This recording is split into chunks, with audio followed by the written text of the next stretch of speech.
at the IFRC Pavilion in COP29, again representing the PIRAC Ready 360 project.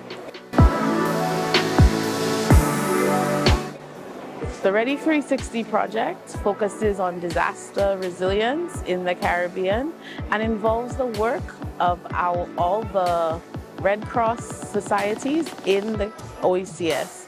OECS is a proud partner with PIRAC, which is the French Red Cross Society.